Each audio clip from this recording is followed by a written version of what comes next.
human need to explore is deep within all of us. Our ancestors crossed mountain ranges,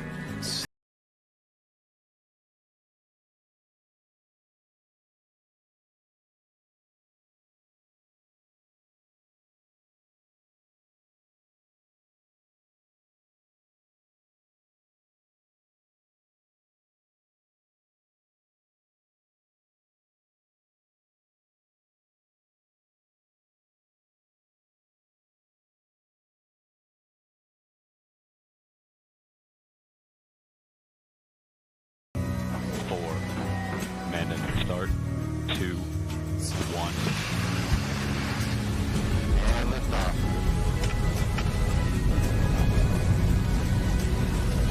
Oh yeah, look at her go. 5,000 feet and climbing. It was a beautiful launch. now is the time to open the promise of space to all and lay the way for generations to come. When our descendants look to the stars, perhaps from a rocky moon,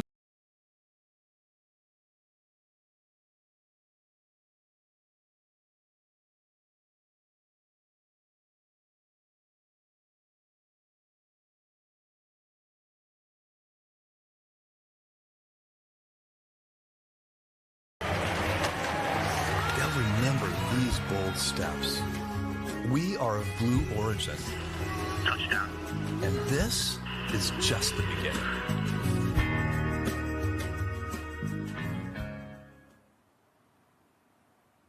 Welcome everybody. You are looking live at New Shepard from Launch Site 1 in West Texas. She's preparing for her 15th flight to space. I'm Ariane Cornell here with my co-host Patrick Zaituni. Good to see you again, Patrick. Hey, Ariane, and welcome everyone. We're here in our Kent, Washington headquarters, and today is a very special day. In addition to flying a rocket into space and back, which is exciting in itself, we're actually going to be doing a dress rehearsal for our astronaut experience. So what does that mean exactly? We're going to have Blue Origin employees standing in for actual astronauts, going through all of the astronaut movements we're going to be doing in the future, including loading into our New Shepard crew capsule on the launch pad while it's fully fueled and ready to go. Exactly, Patrick. Our stand-in astronauts are currently finishing last-minute preparation in our astronaut training center, and we expect them to merge at about T-minus 45 minutes, so coming up in about 12 minutes here. And of course, we're going to follow all the action as it unfolds. Now, to be clear today, there are going to be no humans on board flying to space, but everything leading up to that moment will be rehearsed under actual conditions. But before we get into today's details, we want to put some context around the entire New Shepard program and help define what step-by-step ferociously truly means. And there's nobody better to tell that story than Gary Lai. So Gary has been here at Blue Origin for over 17 years, and we call him the architect of New Shepard. We asked him to articulate how each launch has gotten us to today's moment, with safety, of course, at the heart of everything that we do. For New Shepard, we've been following an aggressive step-by-step approach from the beginning. Because it is a robotic vehicle, we have the advantage of being able to take it through an entire flight test program to make sure it's safe for astronauts. We think it's very important not only to show that we have a very robust design, but that we can repeat the feat over and over again until we are satisfied that we have enough data to fly people on it. The first time we flew New Shepard, it went to space, and we demonstrated every single aspect of the operation of the capsule for re-entry, parachute deployment, and that mission was 100% successful for the capsule. M2 was about taking what we learned from that mission, rolling in changes, and trying it again. Engine start, we have thrust. Touchdown. This time we stuck the landing, but we wanted to do more than just show that it was possible one time, but we needed to show we could do it again. So that was what M3 was. We turned around the vehicle as quickly as possible and we flew it again to show that we could do it again in a relatively short amount of time. For M4, We pushed the envelope. We executed aerodynamic maneuvers on the propulsion module and crew capsule on reentry to really understand what they were capable of doing. The way that we land the propulsion module today, doing it just lighting the engine just seconds before it would impact the ground and doing this controlled landing, we perfected it at that time. Human safety is fundamental to the design of both of the vehicles, but especially the crew capsule. The capsule is the most highly redundant and safe space flight system we think that has ever been designed or flown. Every detail on that capsule, no matter how small, has been thought through carefully. We also did not compromise on fault tolerance, and that's the idea that you have redundancy, that if a system fails, you have a backup system, and in most cases, you have a backup to the backup system. For instance, the capsule is designed to be safe for astronauts if only one of the three main parachutes opens, and so we wanted to test that in real life on M5. So in M5, we intentionally did not deploy one of the main parachutes. In that situation, the retro rocket actually compensates for the higher descent rate by adjusting the amount of thrust, and it worked perfectly. Now, if the capsule is going down way too fast because it has only one parachute opening, then our third and fourth safety systems engage, which is a crushable section, sort of like a bumper. Then the seats have a scissor mechanism underneath them that has further energy absorption. The capsule has an escape system, which is designed in case there is something wrong detected on the propulsion module to get the astronauts away and get them to safety. From the moment that we have closed the hatch, we can go escape enabled. And from that moment on, being this full envelope escape, we have very high confidence that we can keep people safe. We've done a pad escape test where we can show that the capsule can launch and escape if there is an anomaly or an accident on the pad. The M6 mission was about testing that at its most stressing condition. We ignited the solid rocket motor in flight and showed that we could recover the capsule safely. For M7, what we introduced was a new capsule design that included the very large windows, seats, control systems on board that would control the environment in the cabin. That was the very first mission for that combined vehicle stack, and it was successful. M8 was just a repeat of M7 largely, and then the third escape test was to show that we could escape in space. So on M9, the propulsion module boosted the capsule to space, and after separation, the capsule lit off its solid rocket motor and re-entered and landed safely. We've demonstrated with pad escape and the in-flight escape, transonic escape, that capsule escape system is solid. Between M9 and M13, we are flying payload missions for customers, giving us even more and more confidence in the capability of the new Shepard system. 13 was a perfect flight, and we're preparing for the M14 mission, which will just be another verification and check. The overall mission of Blue Origin has remained completely the same. We are here to build the road to space.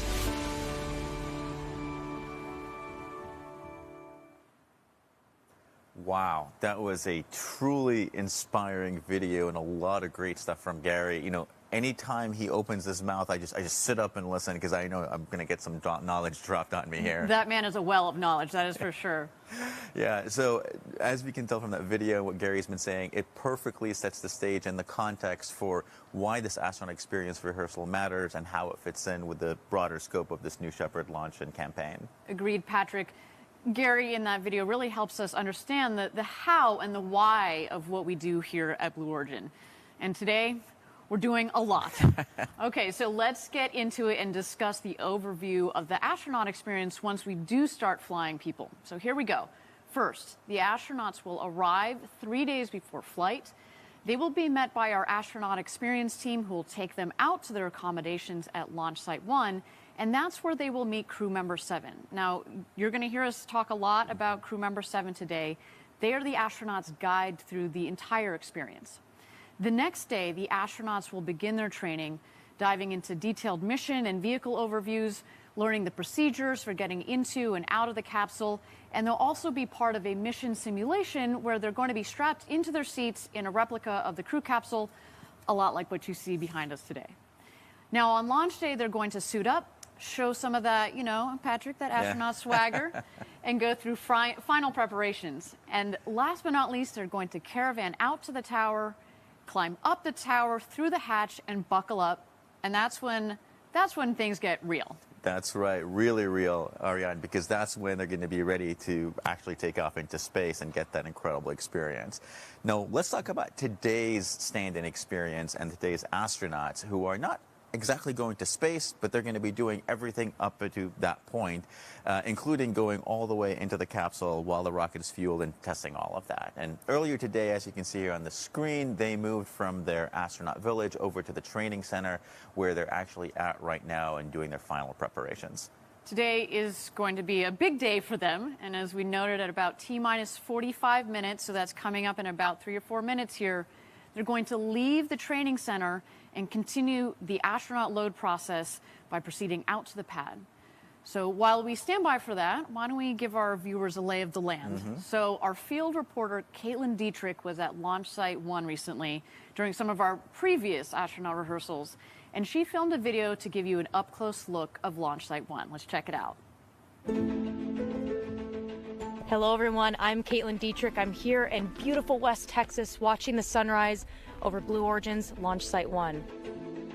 This site is where our astronauts are soon going to fly to space, and today I want to take you on a tour of some of the highlights they'll experience before their mission. You just feel like you should kind of be out here on horseback, but then you turn the corner onto our launch site and you see the barn with our feather on it. And there's 2 rockets living in there.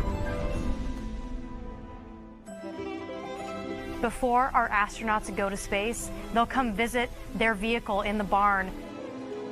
This is where our astronauts will arrive during their training to greet their vehicle, get acquainted with the capsule, and learn about the booster.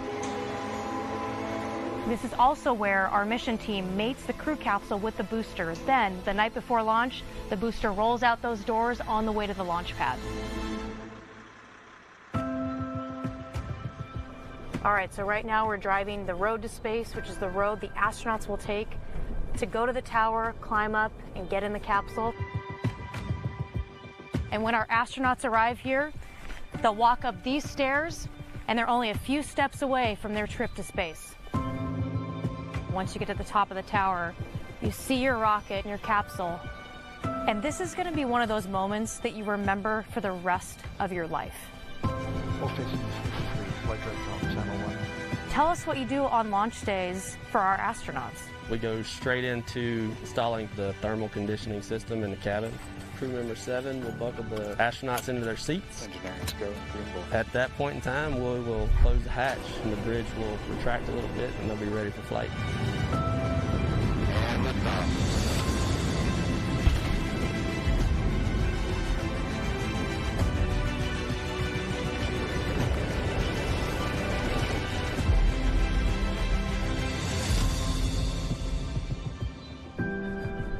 This place is the start of something really special, and you can't help but feel that way when you're down at Launch Site 1.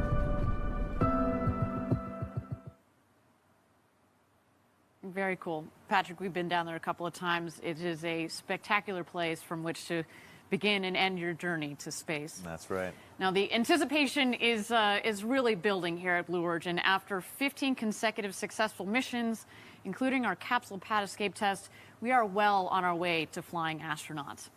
And talking about astronauts, we're moments away from seeing our stand-in astronauts begin traveling to the pad. That should happen in about a minute or so. But in the meantime, let's discuss what we're about to see today and what they're going to do. So we've got a site map here for a little bit of context. So on the left side, on the west side of UC Texas Route 54 is our astronaut village. That's where the astronauts are going to stay. It's their base camp. On the right side of the screen, or the east side of Highway 54, is our launch complex, which includes our astronaut training center. So coming up in a couple of seconds here, the astronauts will leave the astronaut training center with crew member 7. They will shuttle just a few miles north to the tower. You can also see it there on your map. And that's where the rocket will be readying for launch. At T-minus 35, once on the launch pad, our astronauts and crew member 7 are going to climb the tower. This operation will take about 2 minutes. It is a relatively tall tower out there. And they're going to be accompanied by a photographer who's there to document the entire astronauts' pre-flight experience. And we also have a couple of tower cameras. So we will be giving you all a couple of different views and perspectives on the operation today. All right, we're at T-minus 45, Patrick, and I understand that we have gone into a brief hold here. So while we have a hold, why don't we check out New Shepard on the pad as the rocket, which, as we mentioned, we're going through this astronaut experience crew rehearsal today. The rocket itself is also going to be going to space, not with any astronauts on board, but we are preparing for a launch. So why don't we check out New Shepard here?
Welcome back, everybody. We're at T-minus 45 minutes to go until launch. This will be New Shepard's 15th launch to space and back.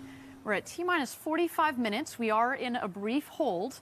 And again, what we're waiting for at the moment is for the crew, the stand-in astronauts. Yeah. They are Blue Origin employees today that are going through the entire crew experience rehearsal. So this is all of the actions that are happening up until they get into the capsule. They're going to be doing a couple of comms checks, and then we are going to egress the stand-in astronauts, bring them back down the tower, and then we will be having a launch of New Shepard again, 15th mission for New Shepard.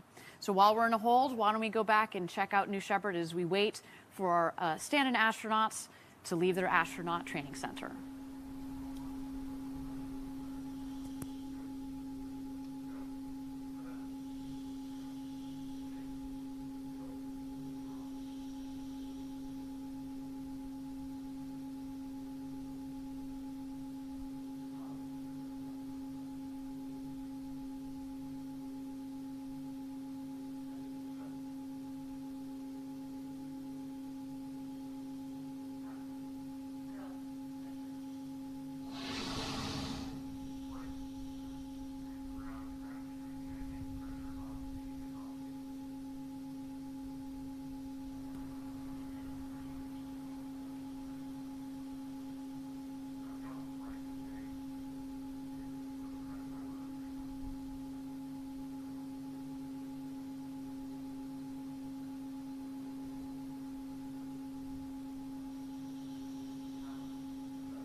Thank you again, everybody, for joining us for New Shepard's 15th flight to space, as well as a very exciting day for us at Blue Origin. We are doing a crew experience rehearsal. You see here on your screen, the stand-in astronauts have left the astronaut training center, and they are making their way out to the crew tower. Patrick, how exciting is that? I know. This is, you know, to be able to overlay astronaut experience and astronaut rehearsals onto a launch, it is a critical step in our march towards actual first human flight, which is extraordinary. I'm getting chills just watching this. Absolutely. I mean, there's obviously a lot of complexity in a normal rocket launch with all of the sequences that you actually have to go through. And then if you then layer in the complexity of actually loading astronauts safely, making sure they get in okay, get strapped in, and all the while considering safety, there's a lot of complexity there in that delicate ballet. Absolutely. So here you see the stand-in astronauts. They're in that black vehicle there. They're just driving in front of what you see our mission control facility. And coming on the right side of your screen here, that is the barn that we talk about with that big, beautiful feather on the side of it. The astronauts there stopping to wave to the team at mission control. They're in that vehicle, Patrick, with our crew member 7, a photography team, and today there will be 4 astronauts. You see there we have 2 crew member 7s, one Kevin Sprogge, and the one there in the blue suit, that is Sarah Knight. One is always with the team, and the other is CAPCOM. So Sarah, as you saw there, she's going to be our CAPCOM for the day. She will be in the ear of our astronauts throughout their entire journey. Yeah, that's right, Ariane. And there we see the team here. They just sort of circled that bend going past the barn, and now they're on their way over to the launch pad. This is what we call the road to space. It's this beautiful long straight road, about 2 miles, and in the backdrop there you would have you know, New Shepard. You know, I wonder, Ariane, if you were in that car right now, and let's say going up into space and seeing that rocket getting bigger and bigger, how would you be feeling?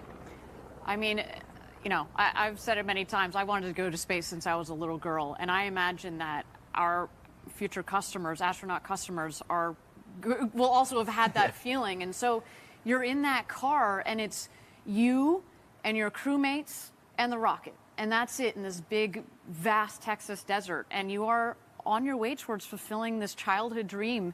I mean, I tried to throw some words out there, but really there are no words. I actually think that there's going to be so much adrenaline pumping through it. You're going to be experiencing more than, you know, actively engaging in the moment. You're absolutely right. And for me, I think I would also have like just a bit of a, you know, sereneness and sense of calm as you see this just landscape go by and seeing this rocket get bigger, and you're like, wow, this is happening. Yeah, this is happening. There they are zipping by. It is about a wave from one of our crew members. They're getting psyched, as they should. Now, this is it's about a 2-mile road from the barn out to the launch pad. Once the vehicle makes it out to the pad, they're actually going to go to the north side of what we call the ring road that goes around the pad, and they're going to stop for a team photo. That should be pretty fun.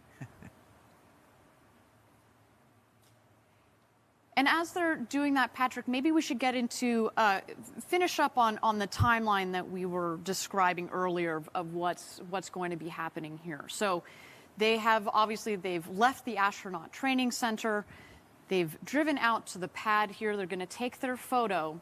After the photo, they're going to continue around to the base of the tower, climb those stairs, the set of stairs at the base of the tower, and they're going to go into that white shelter that you see at the top of your screen at the top of the towers. That is the safety shelter. And they're going to wait for the tower crew to give them the thumbs up to load into the capsule.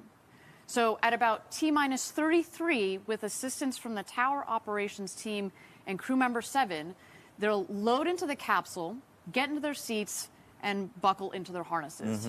So our stand-in astronauts are going to be sitting on a fully fueled rocket today. This is Patrick, this is as real as it can get without igniting the ignition and sending them on a trip to space today. Again, the rocket will be doing that today, just not with the astronauts. Yeah. There they go. It's a Looking cool good. picture That's right a pretty there. cool picture right there. I feel like that's one of those photos that in your Zoom meeting background you'd have pretty prominently there. Just, you know, just a little humble brag photo. For me, I think it'd be the picture of me in the seat, unstrapped, floating around in front of that big window with the Earth in the backdrop. That'd be my Zoom background. Okay, fair enough. Fair enough. I'll give you that one. That would be a pretty sweet money shot.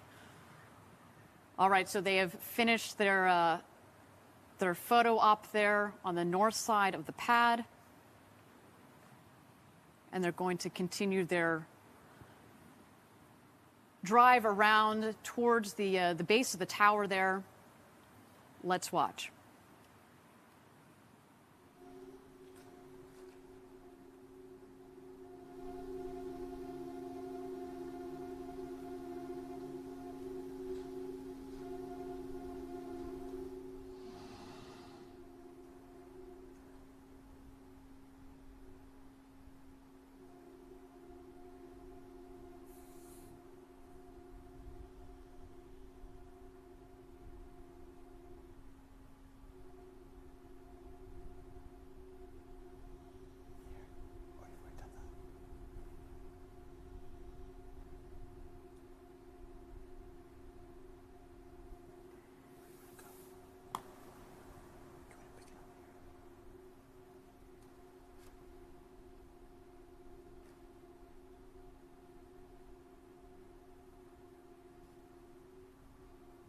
Thank you again, everybody, for joining us live for New Shepard's 15th flight to space. We are T-minus 37 minutes and 40 seconds to go until launch of New Shepard.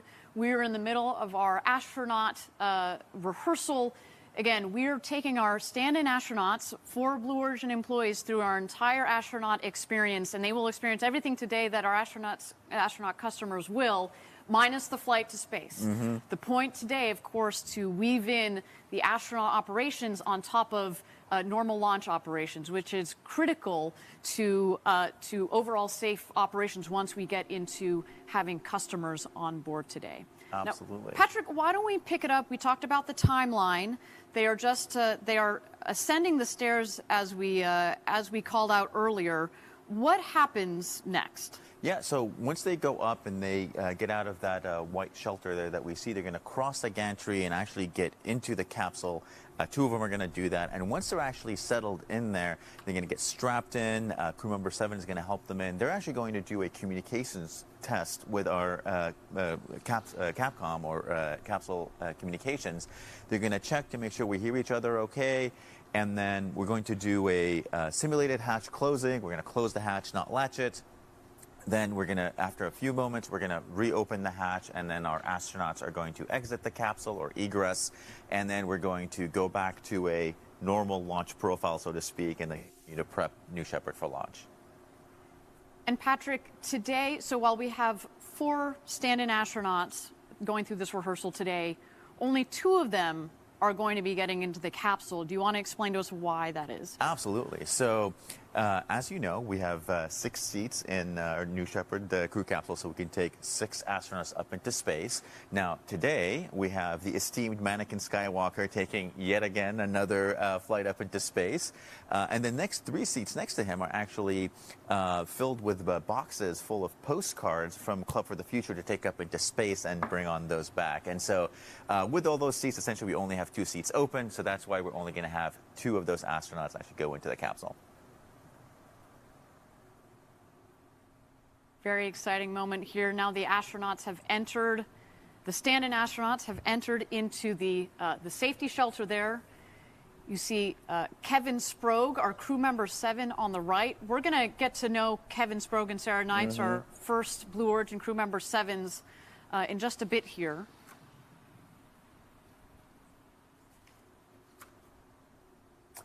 You might recognize Gary Lai on the left from earlier in our video today. Absolutely. And Ariane, so these, our 4 stand-ins right now are in what we call our safety shelter, and this room is a climate-controlled room where astronauts can do their final preparations, like you see right now, get their briefing from Kevin, and this also serves as a safety stop in case there's any issue on the pad. The astronauts and the team can safely stay in this shelter until situation is resolved.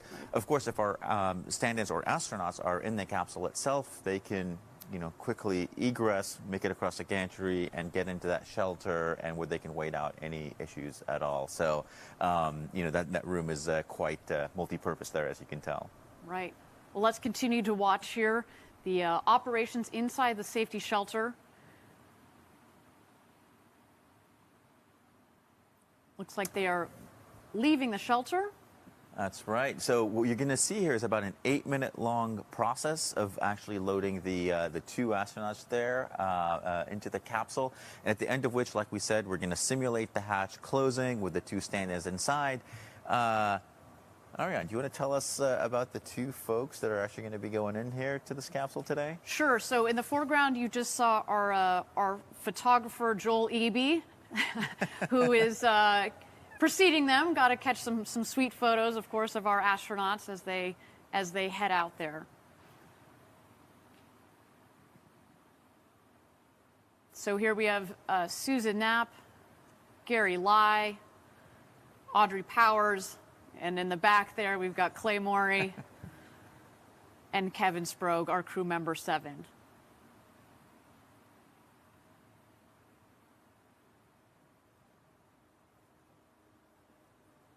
So we're the 4 astronauts plus the photographer and our crew member 7 have made their way obviously closer to the rocket. As you mentioned, only 2 of the stand-in astronauts are going to go into the capsule today. We've got, again, Mannequin Skywalker. You can see him. Right He's there. already locked and loaded, ready for his flight to space. And 3 payload lockers that will be taking postcards from Club for the Future up.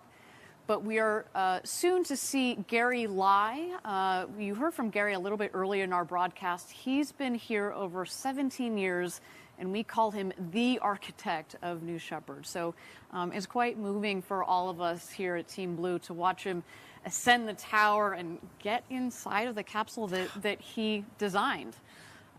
Audrey, who you just saw step into the capsule there, she is one of the leaders of our legal team and is a big part of all of the operations that we conduct here at Blue. Mm-hmm. But, in particular, Patrick, we talk a lot about the engineering that goes into the design and the manufacturing and the operations, et cetera. Mm-hmm. But there's an important legal component that goes into it too. In particular, there's a lot of interaction that we've had over years with the FAA. And so our point of contact is Audrey Powers. So to add to her, rock star resume, she's also a pilot, no big deal, and the first female chair of the Commercial Spaceflight Federation. Mm-hmm. So really, really neat. She's had some incredible impact on space legislation and policy in some major ways, for the whole entire commercial space industry. I do want to do a special little shout out to her niece, Genesee. Genesee is a big fan of Blue Origin, one of our Club for the Future members. So, hey, Genesee, good morning. And another shout out to Gary's kids, Anna and Alec. They are all potential future astronauts with us. So hopefully taking the footsteps behind their older family members. So why don't we continue to take a look here for our astronaut experience rehearsal. It is continuing. We have the stand-in astronauts in the capsule.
Thank you again, everybody, for joining us today. We're at T-minus 29 minutes to go until launch.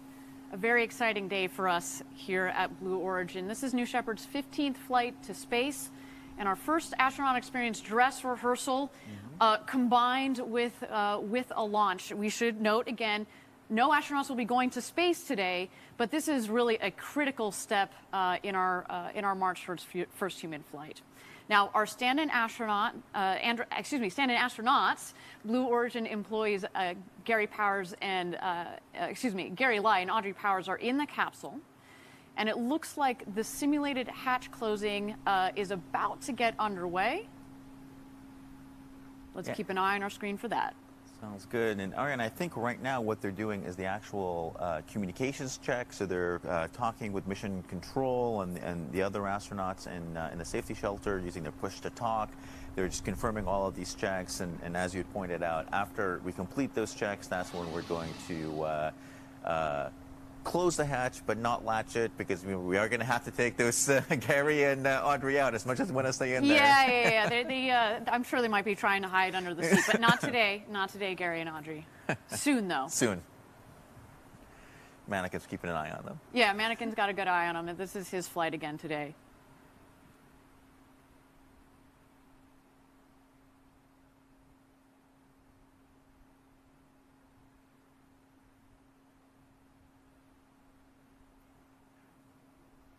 So again, in the capsule, we have Audrey Powers and Gary Lai, as well as our crew member 7, Kevin Sprague. Our other crew member 7 is Sarah Knight. She is on CAPCOM, so she's on the other end of these communications tests that we're doing with our astronauts today.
Thank you again, everybody, for joining us live. We're at T-minus 25 minutes to go until launch. Our crew experience rehearsal is well underway, seems to be going well so far.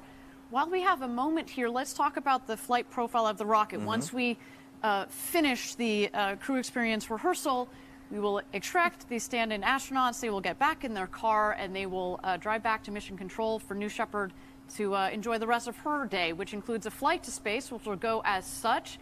The rocket will lift off, the propulsion module propelling the crew capsule up towards space. At 75 kilometers, or about 250,000 feet, the two vehicles will separate and continue their ascent to their respective apogees. The booster will, once it's hit its apogee, which is over the Kármán line, over the internationally recognized line of space of 100 kilometers, it will come back down and land on our landing pad just 2 miles north of the launch pad. The capsule, in parallel, will continue its flight up to its own apogee, which we're aiming for about 105 kilometers. If we had astronauts on board, they would get their 3 minutes of weightlessness, gazing out of the beautiful windows. You know, as we said, 6 seats, 6 windows. Over a third of the capsule is windows. So when, you know, Patrick, when we get the opportunity to fly up there, it's going to feel like we are floating in space with all that window. It's going to be incredible. It's going to be incredible, absolutely. And after the 3 minutes, buckle back in, and the capsule descends, comes down under 3 big parachutes, and just in the last moments, we have the retro thrust system that fires and creates basically an air cushion for a nice soft landing back into our valley here, back in the desert. So we're at T-minus 24 minutes and 51 seconds to go to launch. We were in a brief hold. I understand we'll be emerging from the hold here shortly while the team is continuing to do its various checks, communications checks. They have to check all the systems that are in there. Again, this is the first time that we've had stand-in astronauts, people on top of this fully fueled rocket. And again, we will not be flying them to space, but we're doing just about everything but today. We did see Joel Eby, our photographer, go into the capsule to get some last-minute photos of Gary Lai and Audrey Powers. There are stand-in astronauts. As we can see, yeah, we did the simulated hatch closing, so we got that check out of the way, and now the hatch is back open, and we've entered that planned hold that should last a couple of minutes here.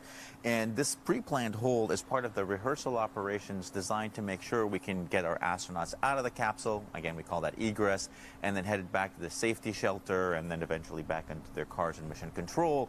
Of course, we're doing this time because we're taking the astronauts out. On launch day, this hold would not happen because, of course, our astronauts would be going to space, right? That is right. So we just saw Gary and Audrey leave the capsule there.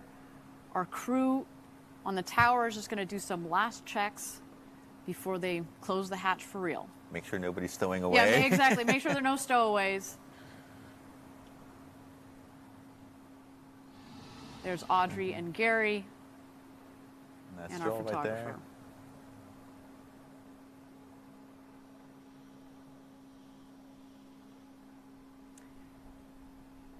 Re-entering the safety shelter there, where they met up with the other 2 stand-in astronauts, Clay Maury and Susan Knapp. Obviously having a good time. Getting so close to flying people here at Blue Origin. Again, this is a very, very important step on our march to first human flight. You can almost taste it, Patrick.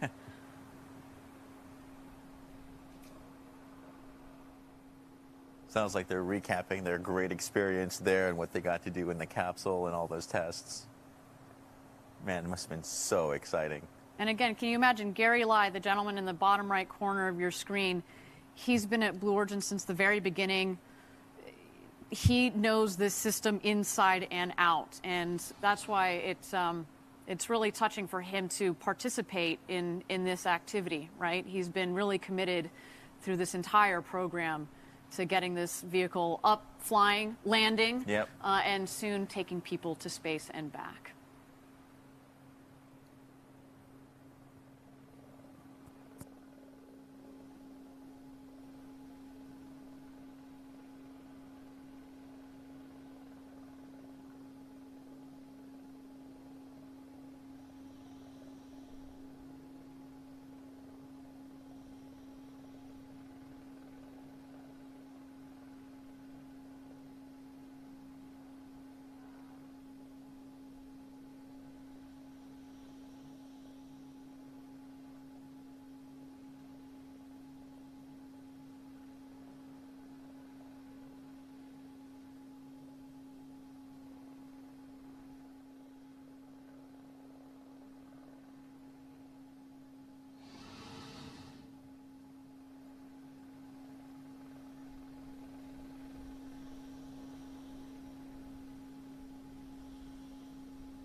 Thank you again, everybody, for joining us live for New Shepard's 15th mission to space. We are at T-minus 24 minutes and 51 seconds. We are in a brief hold here, but so far we have had what appears to be a successful astronaut rehearsal. Let's stand by.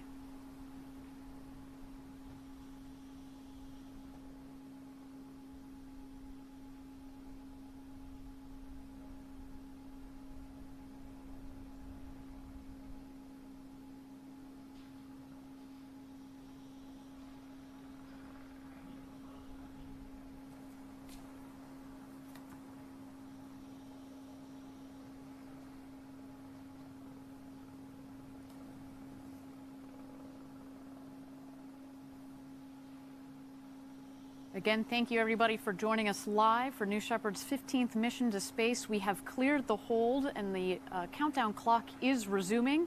We're at T-minus 24 minutes and 30 seconds to go until launch. Patrick, looks like they are closing the hatch for real. That's right. They're locking Anakin Skywalker in for his flight, and looks like that capsule is ready to launch today. Absolutely. Everything seems to be going nominally.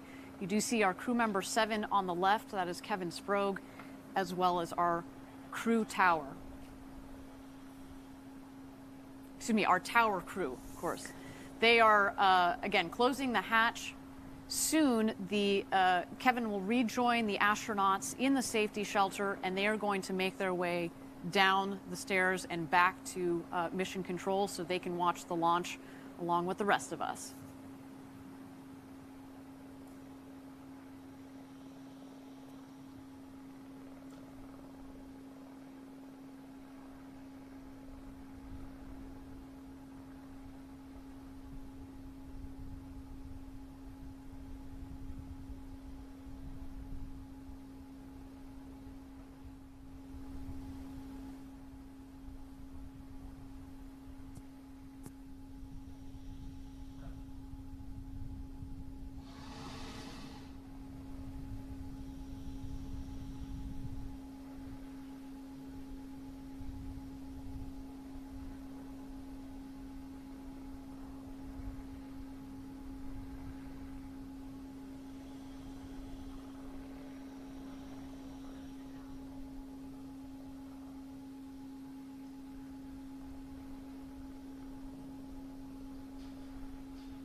Again, thank you everybody for joining us live for New Shepard's 15th flight to space. We have so far had a successful astronaut experience rehearsal.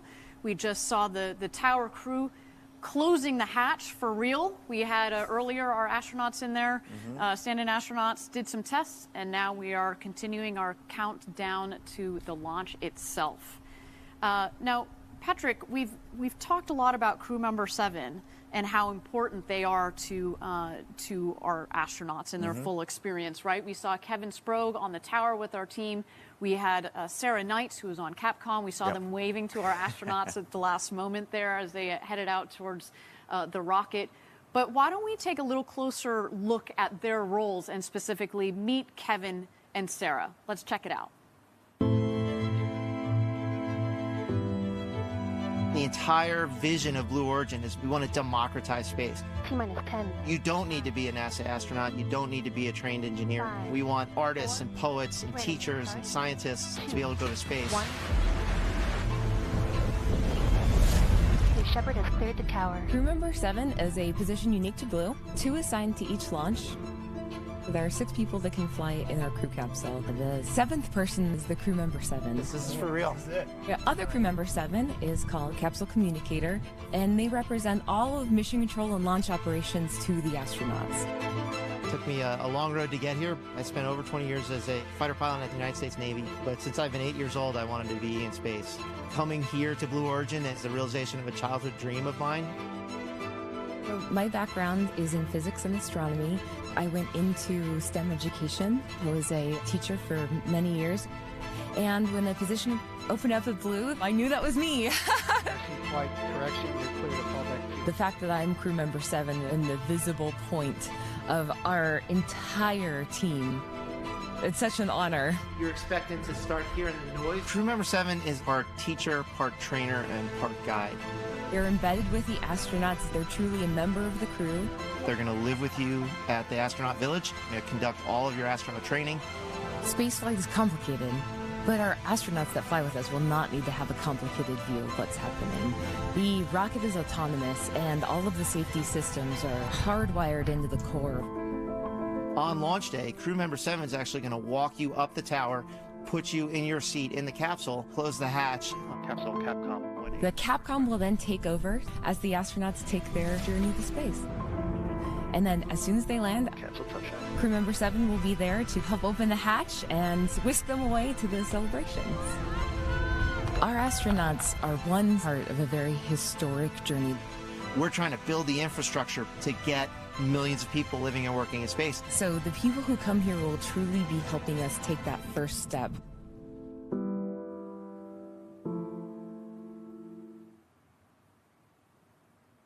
Clearly, Patrick, these astronauts are in very capable hands with Kevin and Sarah. Not just capable, but they are experienced and extraordinarily passionate about space and everything that we do at Blue Origin. Absolutely. Now, this is, I don't know about you, but this is quite surreal to watch. Again, we are getting very close to sending people up to space and back. And I hope that there are students around the world that get to see events like this and are inspired to pursue careers in space. Patrick, I know you and I, it was more shuttle era, watching the shuttle go up, and I hope that we're a key part of inspiring the next generation. And everybody at Blue is, so much so that we founded Club for the Future. This is our nonprofit that has been hard at work since 2019. And as you know, we launch postcards from around the globe in New Shepard, including today. And it's all about inspiring youth and opening up access to space for everybody. Now, the club has worked with some of the most recognized names in STEM education, including Microsoft Education and the Challenger Center. So why don't we take a closer look at these partnerships and all things Club for the Future.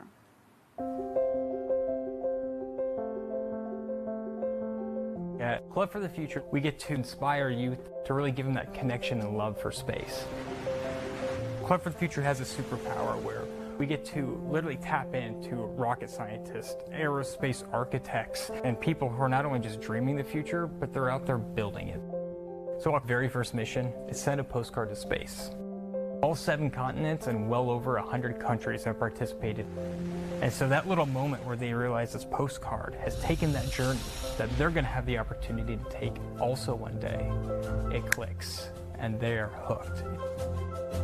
Club's been fortunate over this past year to have some really amazing partnerships. One is Project Janos. Students need to have their curiosity sparked so they can fall in love with human spaceflight and why it's not in the future, it's today.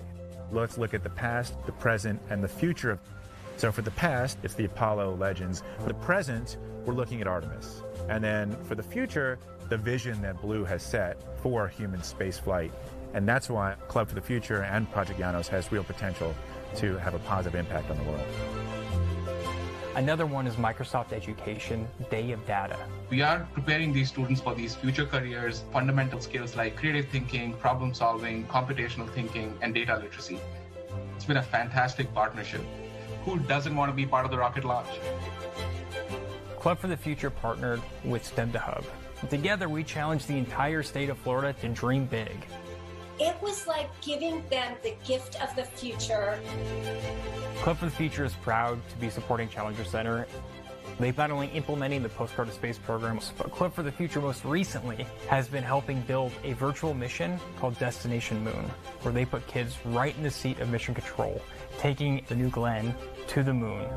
The teachers have told us that they're loving it, the students are loving it. They're going to be the ones exploring Mars and Moon. They're going to be the ones launching New Glenn. Thanks for being members of the Club for the Future. I can just think of one word: hope. I see this entire generation that's going to be part of something far, far bigger than I am.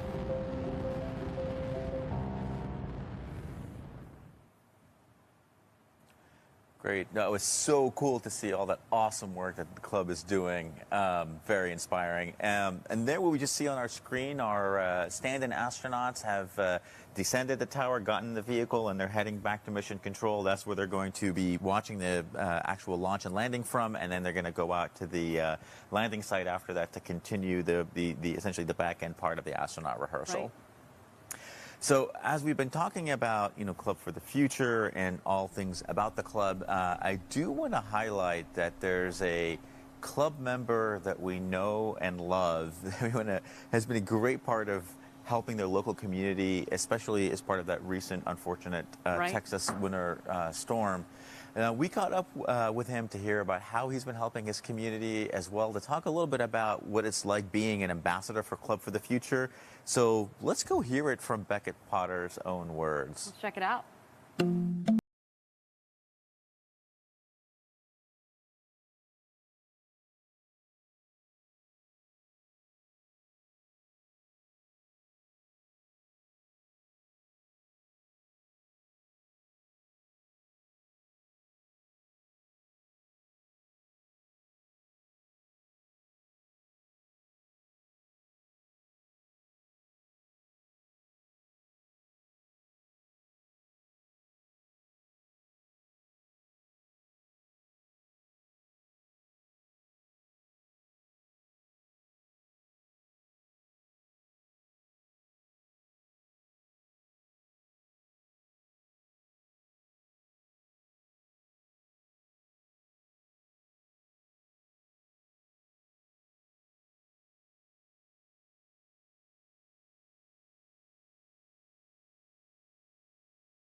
Just like to say, if you ever need a junior correspondent for New Shepard, I'm your kid.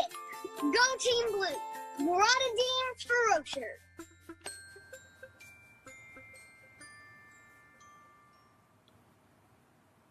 Oh my God, what an adorable and inspiring kid. Beckett, you should just take my seat, although I'm sure the Ellen show has already called him. We've lost our moment. All right, well, so as we're talking about Club for the Future, I do want to talk about another initiative from the club, which involves our buddy Mannequin Skywalker, who's on board today. Do you want to talk to us a little bit about that, Patrick? Absolutely. I love talking about Mannequin the next adventure. So Blue Origin is going to be donating Mannequin Skywalker to the U.S. Space and Rocket Center, which is home, of course, to one of our key partners, Space Camp. So we're also going to be donating one of the new Shepard seats. And so with Mannequin and the seat, I think we can tell a great story about sort of that path to flight and really tell students how, Mannequin essentially helped the New Shepard program and human spaceflight. So I think that could be a great way to, actually see it there. Absolutely agree. And if we go to a little bit more detail sort of on that story, one of the cool things about these mannequins is that in many ways they're similar to the kind used by first responders in rescue training. So there we see Mannequin, actually in New Shepard capsule, in space. Gosh, I'm sure he wants to be floating around up there. And so he's taking in the zen of space, there you Patrick. go. That's what he's doing. You and I would not be zen up there. But these mannequins mimic the weight, form, and center of gravity and the range of motion of the human body. So it allows us to actually test the weight and CG and balance in the capsule, just like we would be if we were flying real people.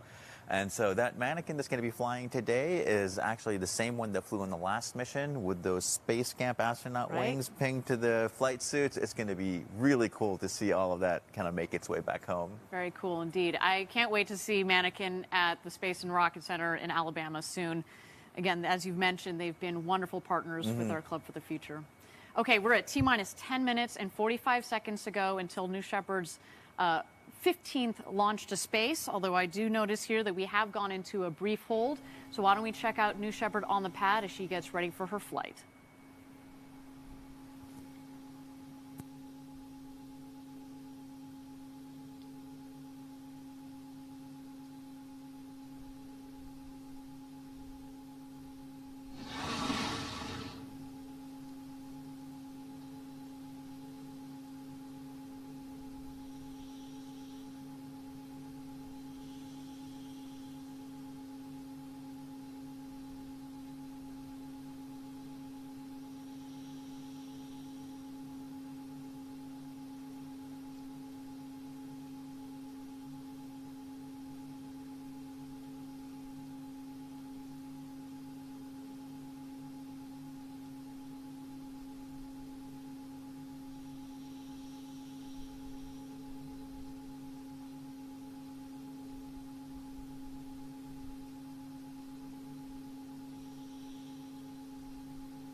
Thank you again, everybody, for joining us live for New Shepard's 15th launch to space. We're at T-minus 45 seconds to go until launch.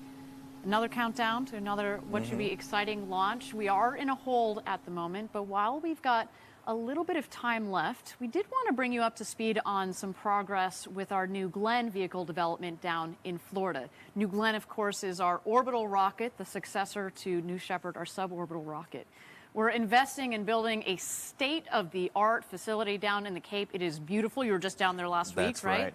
And we're testing flight operations with a giant Stage 1 simulator, producing flight hardware and growing the integration and test facilities down there on our campus. Now, why don't we check out the recent progress for our New Glenn rocket factory at Cape Canaveral with, once again, Caitlin Dietrich.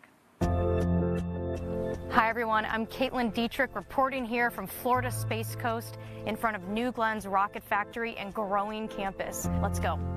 Scott, thank you for having us today. Tell us a little bit about the New Glenn rocket factory. The campus here in Florida is about 1 million square feet. We currently have over 550 people on site, and we've been growing significantly. We've just entered the high bay, the centerpiece of the factory. Raw stock aluminum comes in one end of the factory to our south, and a rocket moves out to the north. Take a look at this thing. It's so cool to see New Glenn's first stage like this, just mocked up. With 180 feet, we're going to be towing something that's close to a football field in length, and it's also 23 foot in diameter, which is larger than anything flying today. You just showed us outside some of the flight-like parts of the first stage. And this is where we're fabricating them right next door, right? That's right. This is one of our busiest shops right now. And the team can work on both the forward face, and another part of the team can be behind on the back face. Then they'll go out and be assembled to form that forward and aft module of the New Glenn first stage. You know, these mills that we make these parts on, we're doing things on a scale that has not been done before.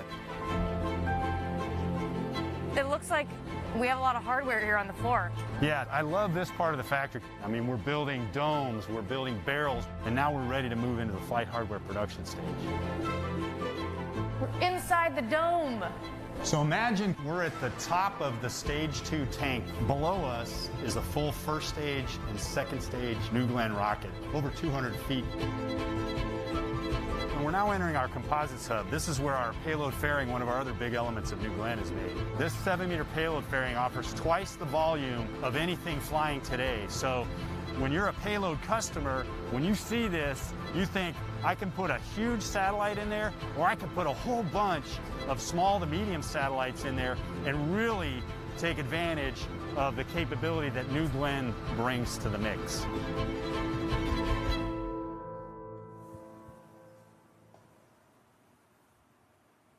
very exciting. The operations that it's been fun to watch it kind of mushroom out of the swampy area down there in Florida, just to see this entire campus that we have built. Again, we are the first organization that is going to be building the rocket and flying it out of Florida. So that should be coming up in a couple of years here. That's going to be very exciting. Now, as part of that orbital launch site and general facility campus that we're building there, we have something called the TCAT, or the Tank Cleaning and Testing Facility. We use this facility to pressure test and clean New Glenn stages before flight. And this massive building that we're about to show you is being used for the fully reusable first stage, which stands 180 feet tall. To give you some context, that's about 3 times the size of New Shepard just in the first stage. So why don't we take a look at this facility? We're standing in front of the tank cleaning and testing facility for New Glenn on the Rocket Factory campus. About 230 feet tall. We're going to head into the building and get to know this facility and all the capabilities it gives us. So this door right here opens, and essentially the first stage of New Glenn will come in, and this large crane above our head will lift the vehicle up into this fixture right here. This is where the rocket will be when we do the pressure testing. Once the rocket is vertical on this fixture, we use tie downs right here to secure the vehicle. So you can see here we're only on the 3rd floor, and I feel like I've been in this elevator for about 10 years. So we just got into the TCAP at about the same level as the top of New Glenn's first stage. And I just took a quick peek over this railing, and I gotta tell you, this is going to be a massive rocket. So we're climbing just the rest of the stairs to the top of the tower. I feel like I'm standing on New Glenn's first stage. Woohoo! And one thing that's so evident when you're looking down on almost this New Glenn city and our launch site in the port, we really have something unique here. There's no other facility on the Cape where you build the rocket, you fly it, you bring it back, and you fly it again.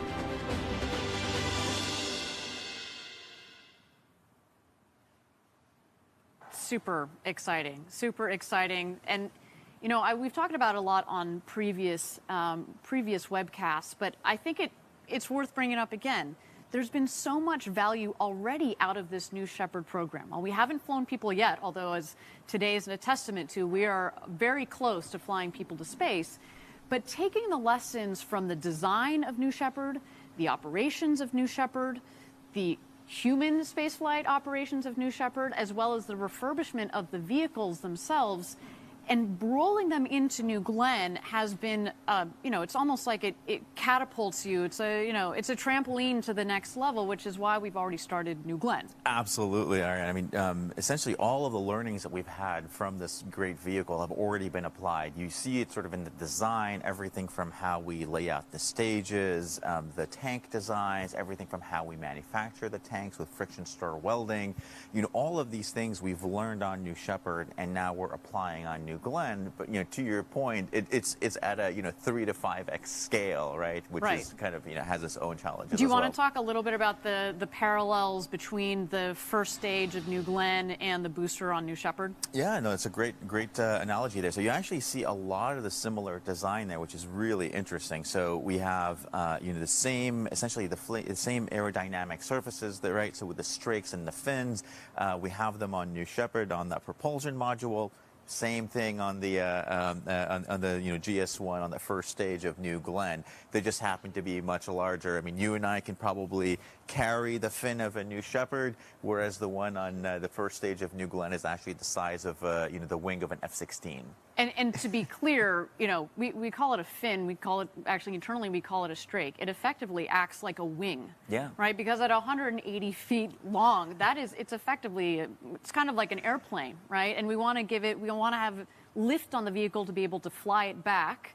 and get it back onto our landing ship that will be underway when it comes into land. Absolutely. So those fins and strakes allow us to get a lot of stability, both essentially directionally, rotationally, and it gives us a lot of the ability to go downrange to land. So a New Shepard allows us to kind of come back and precision land on the pad. Right. With New Glenn, we're going to be landing downrange on a moving ship. So by having all of these aerodynamic structures and having all of that design heritage on how to design them, how to use them in our flight control systems, it allows us to land with a lot of precision downrange without having to use a lot of propulsive maneuvers to essentially, use up all that fuel to kind of land. So lots of great learning from there. A lot of our learning around how we actually land. I mean, Gary sort of spoke to it, right? Our ability to kind of throttle down, right, hover, and kind of land and kind of bring it down nice and gentle there is extremely important. We want to be able to land precisely,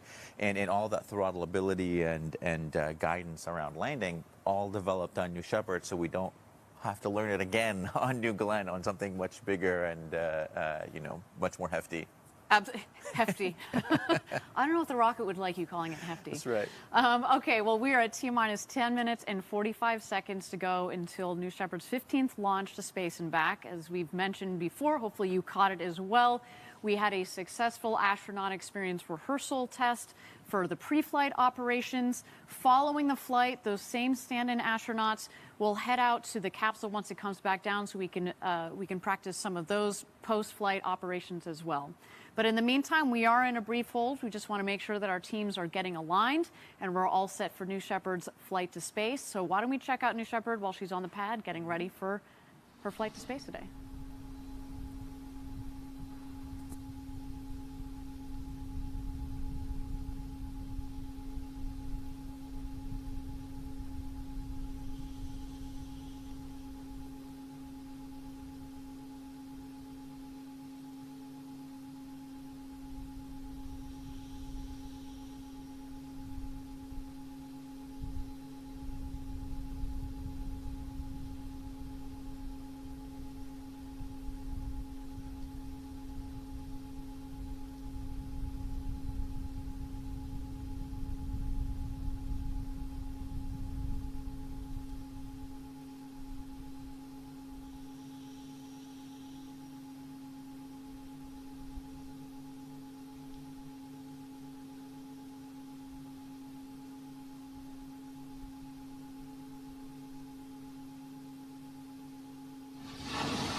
Thank you, everybody, for joining us for New Shepard's 15th flight to space. We are T-minus 10 minutes and 45 seconds to go until launch here. Our team is just getting aligned on some last-minute issues. But while we've got a little bit of time here, I wanted to bring you all up to speed on some recent progress that we've made on the BE4 engine. We were just talking about New Glenn. You called it hefty. Maybe it's big boned. Again, you know, don't offend the rocket. You're going to want it to work. It's taken a lot of payload into space. That rocket is doing a great job there. Absolutely. It's a robust rocket. Now, we have been working on the BE4 engines that are going to propel that rocket. There are going to be 7 BE4 engines, Blue Engine 4s, and we've been successfully hot firing those engines as part of a regimented test program, and we've seen some long duration, full power burns on a regular basis from that engine. To date, we've accumulated over 11,000 seconds of test time.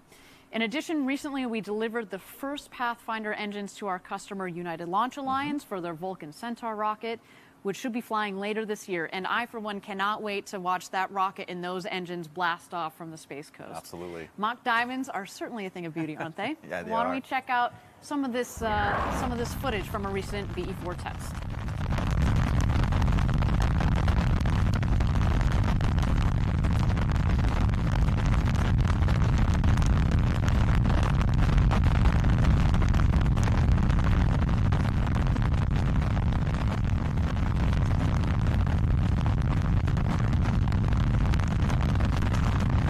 There you go, Patrick. You can see the BE4 engine testing. We actually have 2 test cells down there that are both up and firing, which is great because you can test on one engine, get your learnings, you know, adjust the hardware, and in parallel, you can be testing on the next test cell so you don't have a lot of downtime. So this engine here, this is a 550,000 pound of thrust engine. So that's 5 times the power of the BE3 engine, the Blue Engine 3, which is powering New Shepard today.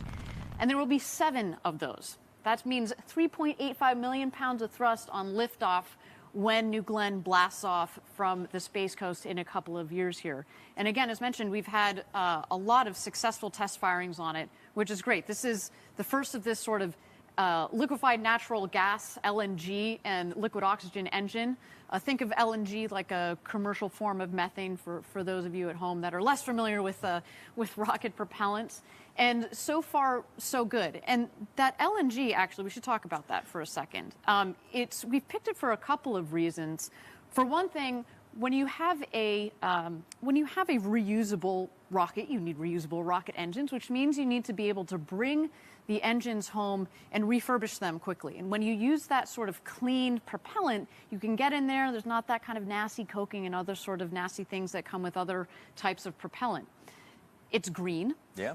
So that's a good thing as well. And the other thing about LNG, for you rocket nerds at home, you probably know this too, is that it allows us to autogenously pressurize the engine. What does that mean? It means that we can use that LNG to pressurize the lines in the rocket engine as opposed to bringing in what we use on other engines or what others use on other engines, which is helium, which is good, it works, but the problem is it's quite expensive and sometimes can be in kind of tricky supply. So. Absolutely, and the great thing about LNG is that it's extremely cheap. It's the same, very similar to the gas you use at home. So very easy to get in and use for this. It keeps the costs low.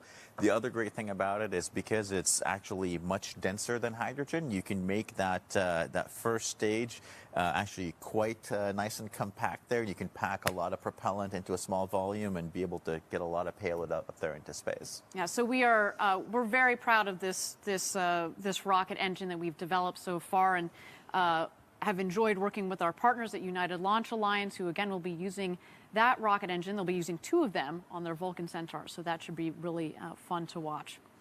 So with that, we're at T-minus 10 minutes and 45 seconds to go until New Shepard's launch here this morning. We are in a hold. Our teams are working to make sure that New Shepard can launch today. Also want to make sure that the weather is within bounds. You see it is a bit hazy down there in Texas. We also, of course, as always, watch the winds aloft. We've mentioned this before. You can't really tell down there because of the limited brush, but it can be quite windy, and so it's imperative that our team make sure that everybody, the teams are aligned, but also the weather is within bounds. So why don't we check out New Shepard here?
thank you again, everybody, for joining us live while we wait here for New Shepard's 15th flight to space. We are in a hold here, wanting to make sure that our teams get aligned. Again, I'm Ariane Cornell, here with my co-host, Patrick Zaituni. Now, while we've got a little bit of time, why don't we talk about another one of our programs that we have going on at Blue, our Human Landing System, our Blue Moon program. And it's part of NASA's Human Landing System program. And we have, we've based our activities for HLS, as we call it, down in Huntsville, Alabama, at our factory down there. And we've actually put a full-scale pathfinder of our descent element lander in preparation of our demonstration mission to the lunar surface. This mission is going to happen a year before landing crew on the moon, which, by the way, I love saying those words. And by proving out our technology and pre-positioning equipment down there on the lunar surface, it's going to start America's sustainable return to the moon, and this time to stay. Let's check out this video. One of the things that our team is doing is a demonstration flight of our descent element 1 year before we actually send crew, humans, down to the surface. And that provides an enormous amount of risk reduction. We get to practice. In Huntsville, we put together a full-scale pathfinder of the DE demo lander. We can test out, prove out the Be7 engine, all the major subsystems, the whole propulsion system, the fluid system, the electrical power system, the fuel cells, avionics, the sensors, all of that.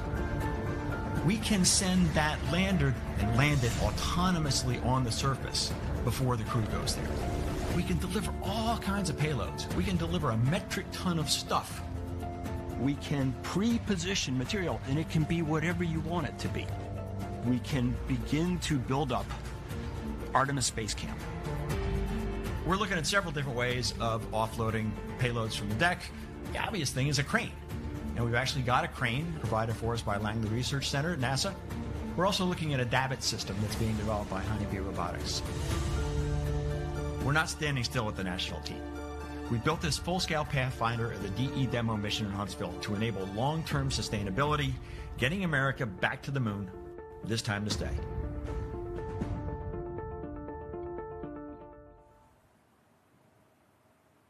It's so cool to watch that video. I mean, Patrick, we talk about this a lot. Step by step, ferociously, gradatum ferociter. That's our motto here at Blue. New Shepard leads into New Glenn. And from once then we're up in orbit, where do we go from there? Like, hey, why don't we go to the moon, right? It's all part of this longer roadmap that we have here at Blue Origin. But we're not going to do this mission alone, are we? Why don't you talk to us about this? Patrick has been part of this program, the lunar program, from the very beginning. Yeah, it's been incredible and so exciting to see it sort of go from, where it was, nascent 2-3 years ago and sort of where we are right now. It's just, the team has done such an incredible job. And so what you were hearing earlier is, Steve Squires, our chief scientist, talking about all the great things we're going to do, with the descent element and the science and all the incredible stuff we can do on the surface by landing these large payloads. That's incredible. And to me, what's even more incredible is when we get to work with Lockheed Martin, Northrop Grumman, and Draper. It's just a phenomenal team. And they've got a little bit of experience in this. Exactly. Yeah, they've got a couple of years. They've done this a few times, perhaps, and landed on planets, guided, Apollo, small things, and they've just done an incredible job. They brought their A-team on this, and it's incredible to see just the heritage there, the incredible design that's in the ascent element that's actually going to be keeping the astronauts alive, taking them down to the surface and bringing them back up. The transfer element, which actually does a lot of the heavy lifting of the Delta V and gets the whole stack down into the right orbit and gets them down onto the surface, and of course the lander itself, which is bringing that down to the surface and landing them safely, all guided by the Draper algorithms, proven since Apollo and able to bring this down safely with people on board, which of course always adds even more complexity. We can't wait to actually go land this. Exactly. And again, you just mentioned the not just the complexity of the system, but then you just mentioned we're taking people to the moon. Yeah. Much like today, this is actually what we've done today is a step that contributes towards that, right? With New Shepard, we talked about, obviously, we're launching and landing this rocket. We've done it several times previously. We've layered on today the astronaut experience operations and rehearsal that we conducted earlier. And eventually, we're going to be doing that when we go to the moon, but that's not the only parallel between some of the operations that we're doing today and what we're going to do on the moon. Yeah, that descent element looks a lot, that landing looks a lot like a landing we know. Exactly. I mean, if you can sort of like, shrink a New Shepard a little bit, you can sort of imagine it's so close to a decent element. I mean, there's so many parallels there. And there is, hydrogen and oxygen, right? So the same propellants that we're using here. That's on our Be7 engine, in the correct? Be7 engine, right? Which again builds on a lot of the heritage of the Be3PM, but it's about a 10x smaller thrust. So it's a little bit of a smaller engine, but even higher performing. Again, very, very compact, very excellent engine there, very efficient, high ISP. But again, builds on a lot of the same learnings from the Be3 engine on New Shepard. And of course, our landing sequence with all of the landing sensors. And the same thing, where you were coming in from about 100 kilometers and autonomously landing in, essentially also pretty rugged desert there. And so there's so much parallels there. And actually, on that note, we have tested some of that lunar landing technology on New Shepard on previous flights, correct? Exactly. So working with NASA and a lot of their sensors, we were able to get terrain relative navigation sensors, LiDAR sensors for hazard avoidance, all of these great sensors we actually are planning to use on various parts of the landing itself. We get to test them right here in very similar environments of actually coming down and helping us, figure out what works, what doesn't work, and how to, loop it into the guidance system. It's great to be able to do it here. And actually, by the way, get the sensors back, because as soon as it lands, you can just unbolt them, tweak them a little bit, put them back on, try it again next time. And that, that really, New Shepard has been a test bed for many of our payload customers, but it's also nice to use it for our own technology. And again, between the, the New Shepard astronaut, human spaceflight tourism program that we'll be having coming up, plus our payload customers that have already flown on board in several of our previous missions, the lunar program that has a lot of the technologies that are being transferred into the lunar program, also New Glenn, et cetera. Yep. When you start to put those pieces together, you understand just the value of this rocket that you see on your screen right now. Absolutely has been critical and valuable not only to Blue Origin, but for many other programs out there. That's right. Okay, well, Patrick, we are at T-minus 10 minutes and 45 seconds to go. We continue to be in a hold here. Why don't we check out New Shepard as she continues to get ready for her flight to space.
Thank you again, everybody, for joining us live for New Shepard's 15th flight to space. There is New Shepard on the pad, ready to rock and roll here.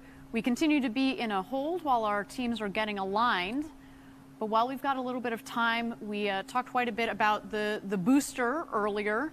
Why don't we talk about the crew capsule? We saw earlier today the crew rehearsal. They rehearsed all of those pre-flight operations, and we had two of our stand-in astronauts go inside of the capsule, do some communications checks with CAPCOM, et cetera, tested out some of the systems in there. But why don't we let you guys inside the capsule? Let's check out some of the features. So the capsule, like the one behind us here, has 6 windows, 6 seats. As we mentioned earlier, over a third of the capsule is windows. So as we said before, you know, when you're up there floating in space, there's just so much window, it's going to feel like you are out there in space. The seats that you see there, those are in-house designed and tested. They're based off of a helicopter seat, right? Because helicopter seats, we want the ability through that scissor mechanism that you see there, and also that Gary brought up earlier, to take out any last-minute energy if necessary. You see there in the middle, that's our escape motor as part of our safety system to be used if anything wrong is detected with the booster. You also see the white padding on the walls. That's to absorb extra noise, so you get as clean and beautiful and get to experience as much of the silence of space as possible. So this capsule, when we're flying people shortly, it's as beautiful on the inside as what you're going to see on the outside. But I should note that when we designed the interior of the capsule, we did so to celebrate, if you will, the engineering that went into there. So you see there's not too many bells and whistles on it. It's really quite simple, so that the astronauts, when they're up in space, they can experience space, because that's what it's all about, right? All right, so we're at T-minus 10 minutes and 45 seconds to go. We've introduced you to the capsule. New Shepard is on the pad, continuing to get ready for her launch today. So why don't we check her out?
Thank you again, everybody, for joining us for New Shepard's 15th flight to space. We're at T-minus 10 minutes and 45 seconds to go. We continue to be in a hold here. While we're just going to continue to watch New Shepard as she gets ready for flight today. We're just aligning our teams and making sure that weather is in bounds.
This is the flight director on Channel 1 and UHF voice for the go pole for terminal count and launch. Capsule.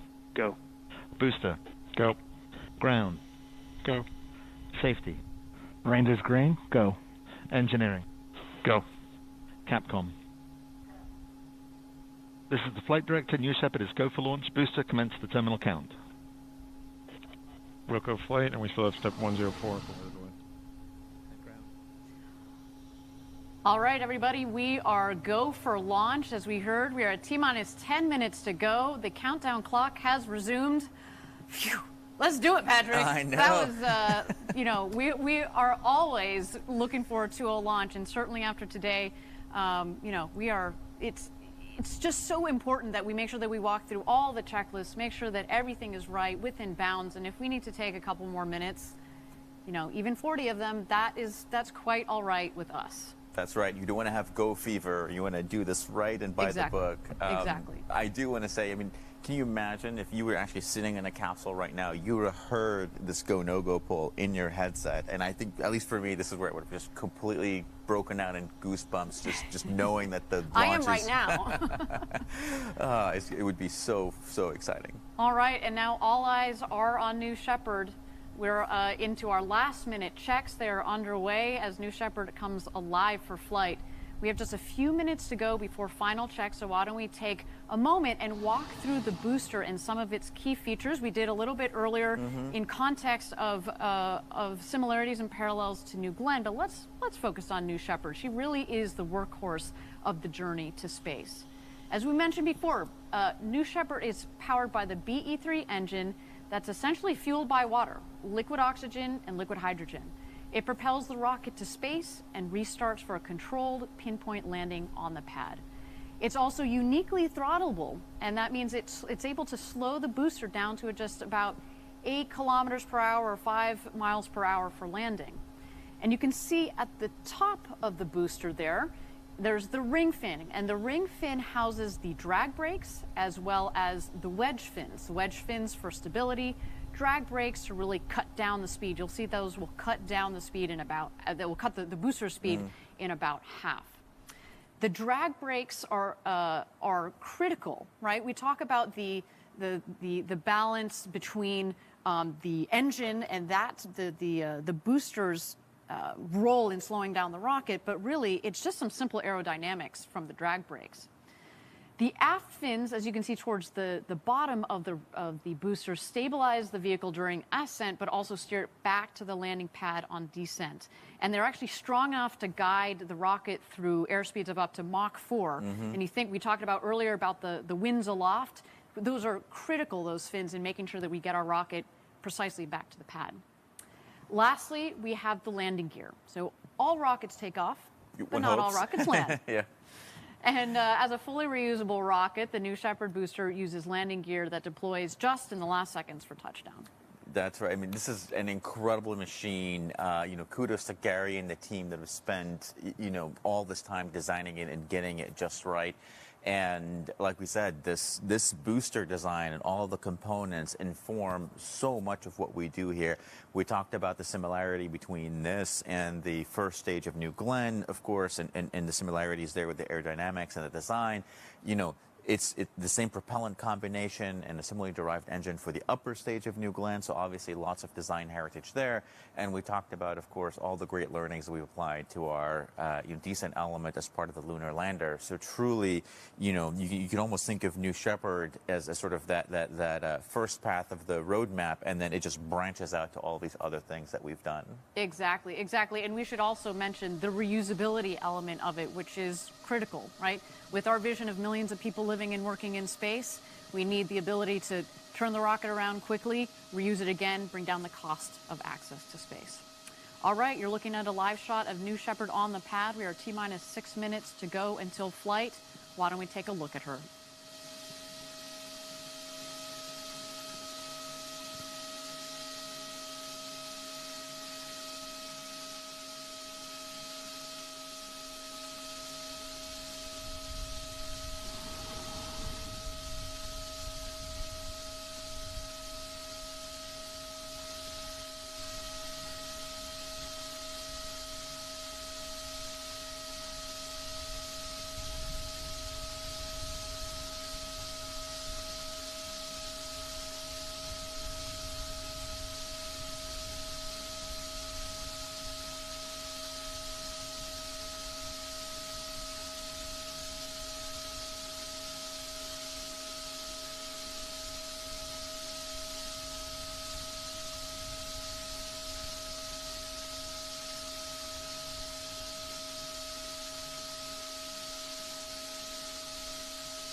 Thank you again for joining us for New Shepard's 15th flight to space. You are looking at a live shot of New Shepard.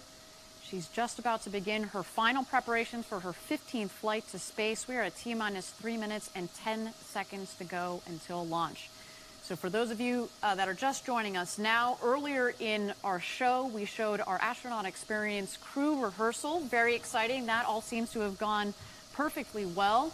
And now we're ready for New Shepard's flight itself. So at T-minus 2 minutes, the rocket is going to go into autonomous mode. We throw the show over to her, and the rocket is in charge of itself from liftoff, its entire flight to space, and its landing back, the rocket itself on the landing pad just 2 miles north of the launch pad.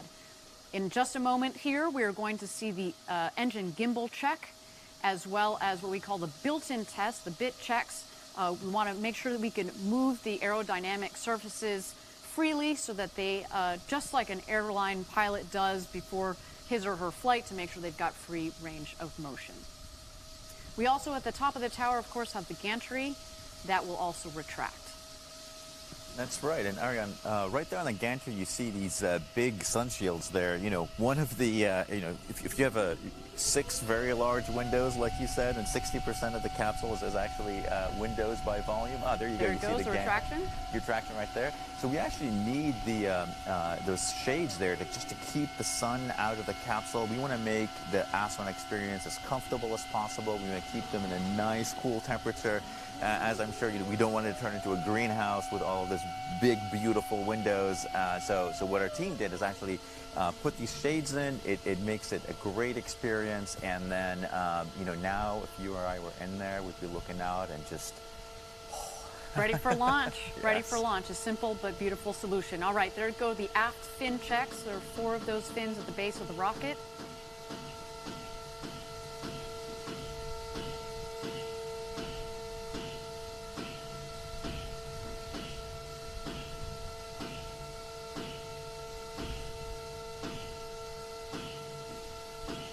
Keep an eye out here. You see the nozzle peeking out of the base of the rocket there. There goes the gimbal check.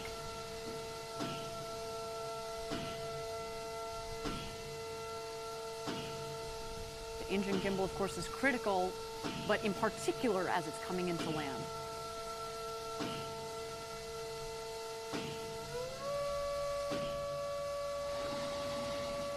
And Patrick, that takes us to launch. We're at T-minus 30 seconds. Why don't we hand it over to Mission Control for New Shepard's 15th flight to space?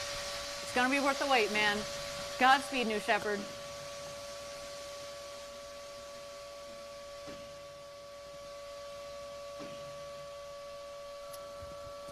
Guidance internal.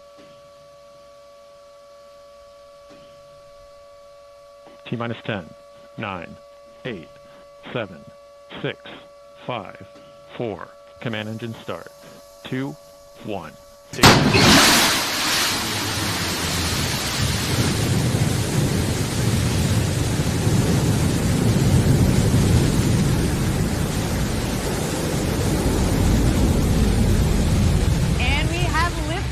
Go, New Shepard, go. Beautiful liftoff from our launch site 1 in West Texas.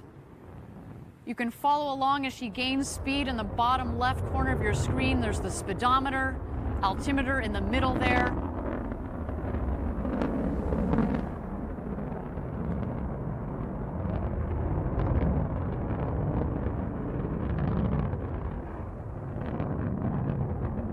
First milestone on our trip to space, max Q. That's when the dynamic pressure on the vehicle is at its maximum, the toughest point in flight for the vehicle.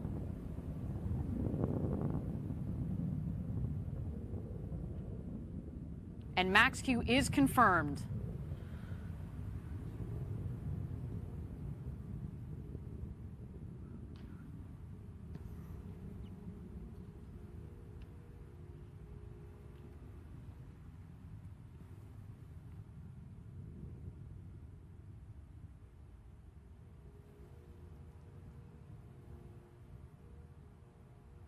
All right, right about this time in your flight, on ascent, you're going to max at about 3 Gs.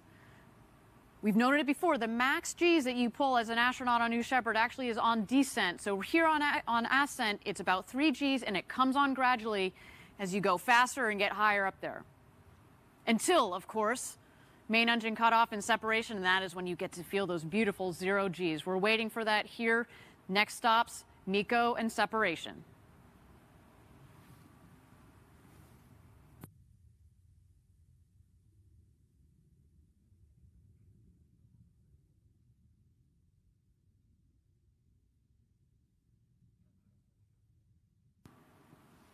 Coming up here on MECO, main engine cutoff. So far, a clean burn from our BE3 engine.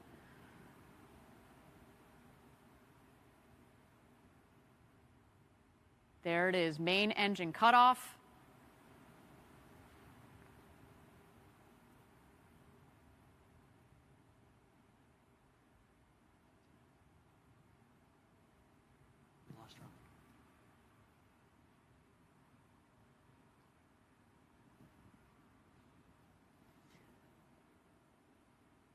All right, it appears we have lost the link to the J layer.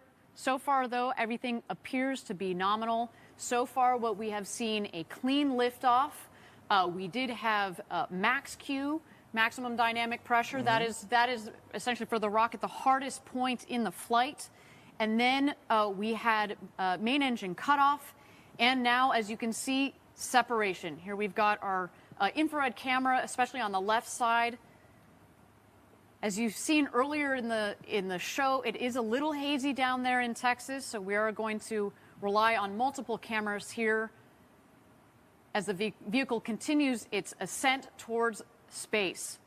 We have passed over just about here the Kármán line. There it is, 100 kilometers, or about 328,000 feet. If you were inside there, Patrick, you will have become an astronaut. And we're just waiting for the two craft to hit their apogee. You'll know they've hit apogee when the speed hits 0 in the bottom left corner of your screen.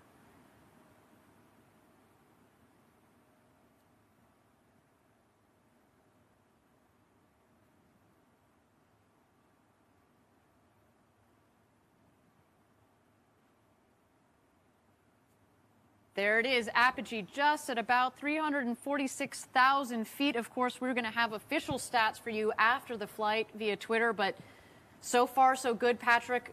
Looks to be a nominal flight of New Shepard. You see the booster on the right and the capsule on the left. This is when they've begun their descent. As we've seen in the past, obviously the booster is going to beat the capsule down to Earth as it's more better aerodynamically shaped. Mm-hmm.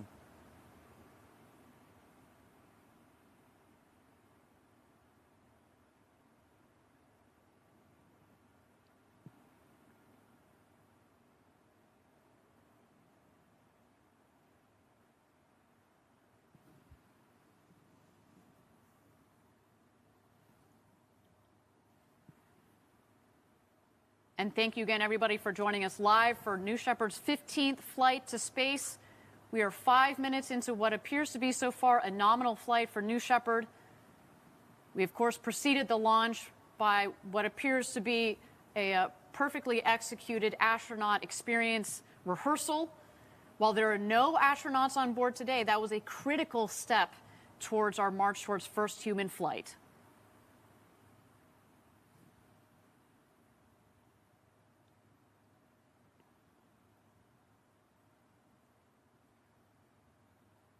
All right, we've picked up our long-range cameras again. There you see the booster, the bottom of the screen, and the capsule on the top. At this point, the booster is re-entering the atmosphere. It means it's going to have air pressure against which those aerodynamic surfaces Patrick and I were walking you through can push against to guide the rocket back to its landing pad.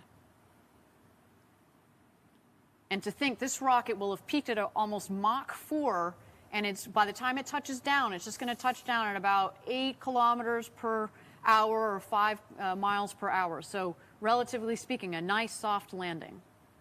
Critical, as we talked about reusability, the softer the landing, the quicker you can turn it around, right? You're not jostling the rocket, you're not jostling the hardware. You want to be able to flip it around nice and quickly. So there you see the aft fins. We also call them the pie fins because they're shaped like pie wedges.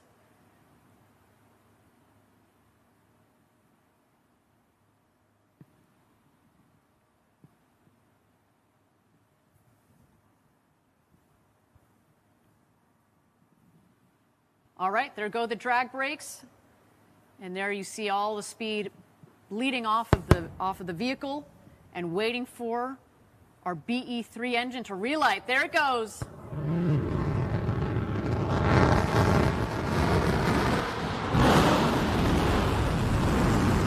Landing gear deployed. Oh, look at that smooth landing.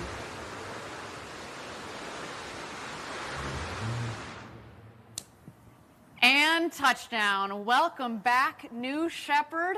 Oh my God, what a beautiful landing, I think right? that was one of the smoothest landings I've seen of this rocket. It almost looks unreal. Right. It looks like CGI. I know some of you on the internet seem to think that. Believe me, that is a reusable rocket that takes off and lands. What a beautiful landing. It looks like it's ready to go again. Yeah, you know, put in those drag brakes, put in the wedge fins, fuel her up, let's go again.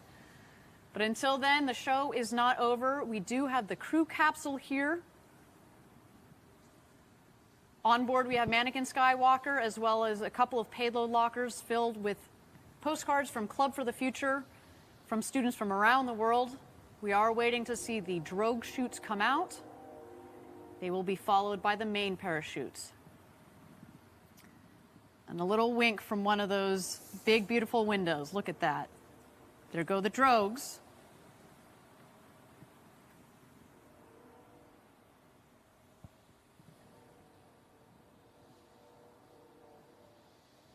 And here come the mains. All 3 parachutes are out. We're looking for full inflation, and there they go. I love that.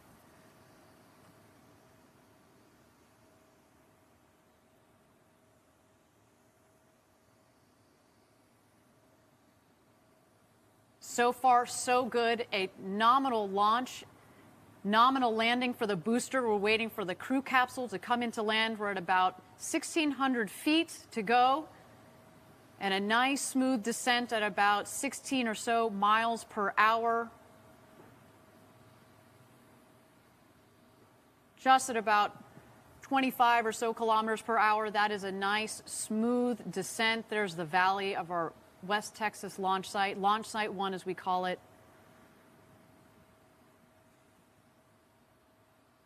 What a day so far, Patrick, let me tell you.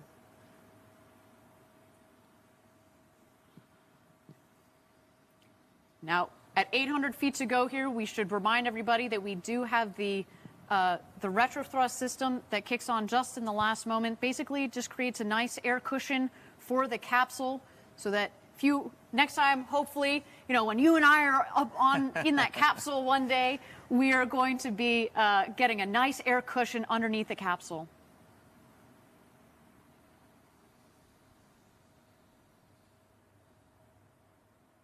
And touchdown. Oh, it was beautiful. Absolutely spectacular.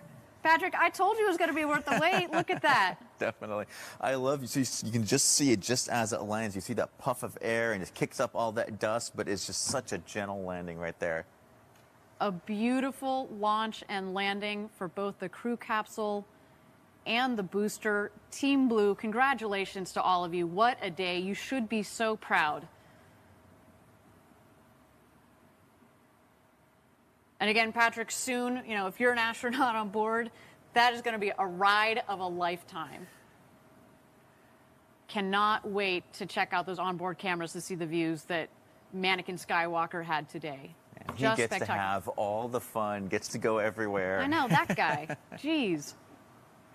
Now, to bring it all right back around, right, we started the day, you know, as exciting as this launch is, we actually started with, you know, the astronaut rehearsal, sort of on top of the normal launch preparation.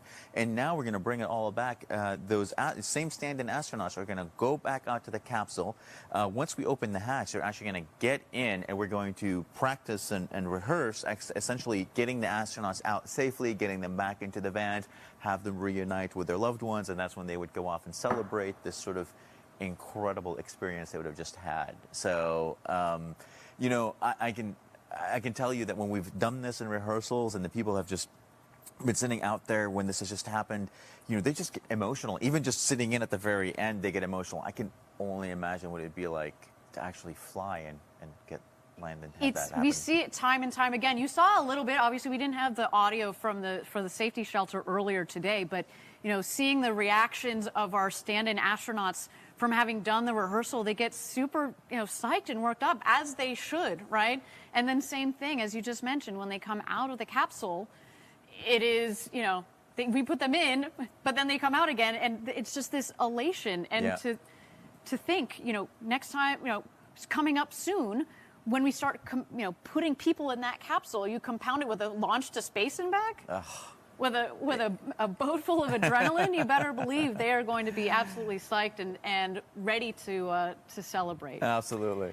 Well, so the recovery process is underway. It goes like this. So Since the capsule has landed, we do have the recovery team, which includes a couple of lead vehicles, safety vehicles, and of course our crew member 7.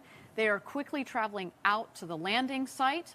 Now, this team's job, if there are astronauts on board, is to ensure that the astronauts safely exit the capsule. The astronaut families, as Patrick mentioned, in parallel are on their way, would be on their way to come welcome our astronauts. Now, once the astronauts would step out of the capsule, newly minted an astronaut, as we mentioned, it is time to celebrate. Now, simultaneously, we also have another team that is heading out to the booster to safe the vehicle and get it back to the barn. I mean, we joked about the quick turnaround. Obviously, we're not flying again today, but it's the keeping the costs of spaceflight down. You have to work on the operations, get those tight, get them quick to be able to reuse the vehicle as much and as quickly as possible. Absolutely. That asset turnaround is absolutely key there. And again, the point of today's flight was to mimic the astronaut experience profile under real launch conditions, right? Astronaut loading is complex, launch is complex, doing them both together is super complex, and doing them well, and you saw that happen today, is going to be a huge step forward. Patrick, what a great day. Actually, while we've got a moment, why don't we check out some of the highlights from today's launch and landing. So we had New Shepard on the pad there, a nice ignition.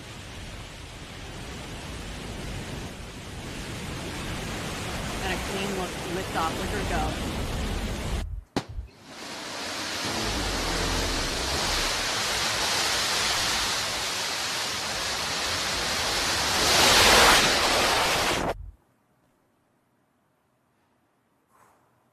That rumble, you can see it in the cameras, and when you're down there in Texas, the whole valley feels like it's shaking when that 110,000 pounds of thrust is lit underneath the engine.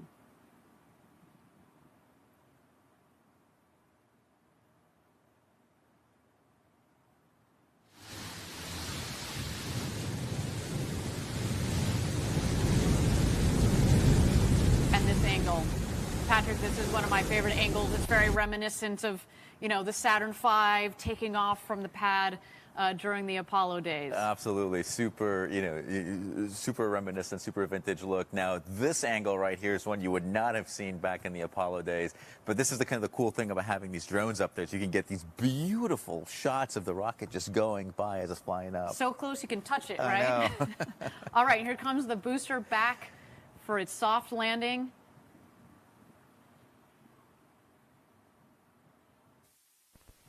Again, Patrick, I think this is one of the smoothest, most controlled landings I've seen from this rocket. It makes it look easy. It's like it's just dangling from a string.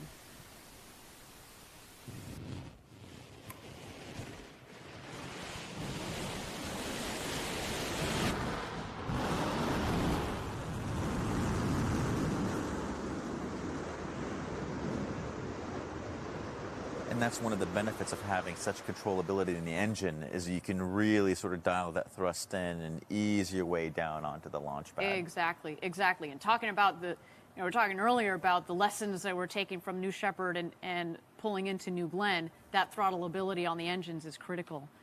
And then last but not least, of course, our capsule with a nice air-cushioned landing. And you can see, actually, the parachute's dropping pretty close to the capsule, meaning there's not too much wind there out on the ground today, which is beautiful. And now live shots from the recovery team that are out there. You can also see, again, we're in preparation of bringing the stand-in astronauts back. We're going to get them into the capsule so that we can practice the egress and taking out of the astronauts from the capsule. Again, coming to you soon. This has been such a critical step, this astronaut experience rehearsal in the march towards human spaceflight. Let's just take a look here. Setting up the stairs. It's a couple feet off. It's about a meter from the ground up to the hatch itself. So making sure they've got a nice, comfortable step out. Yeah. Onto the desert floor. I'm sure my heart would have been beating so heavily through this. You know, I might be a little wobbly on my feet coming out of this thing, just having been literally up in space like just a few minutes ago. Just incredible feeling, I can imagine. Cannot wait. 7, Kevin Sprogg there in the blue coveralls. He's done an incredible job, as well as Sarah Knights, our crew member 7. All right, some mission recap statistics here. These are unofficial. We will have the official ones after